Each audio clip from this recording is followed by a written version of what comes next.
सखी है परम सोहावन। सावन के महीना आयल सखी है परम सोहावन। सावन के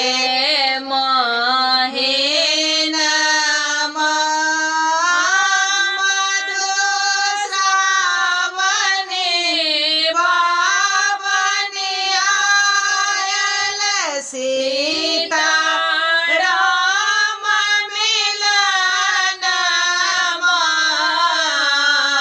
आयल सखी है परम सोहावन। सावन के महीना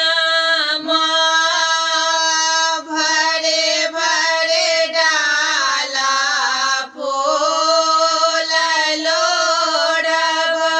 माला गाथब प्रेम सो भरे भरे डाला फूल लोढ़ब। माला गाथब प्रेम सो माला गाथब प्रेम सो।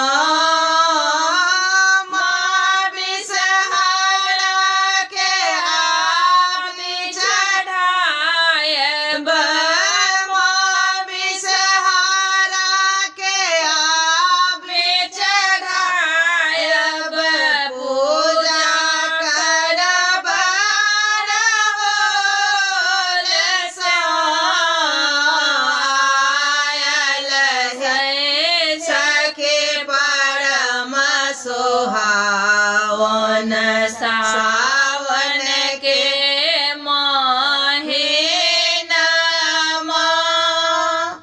लाबा दूध देवन छेड़े आए। दीप जराए बात के लाबा दूध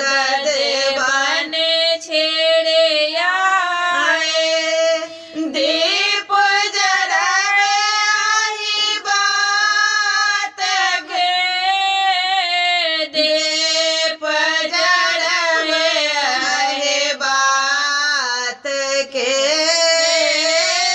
जुग जुग सोहागिन रहत पवन तेने। जुग जुग सोहागिन रहत पवन तेने। जेवत दुल्हा ललन आयल सखी है परम सोहावन।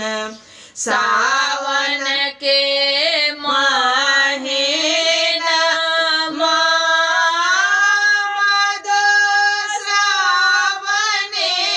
पावनी आयल सीता राम मिलन आयल सखी है परम सोहावन।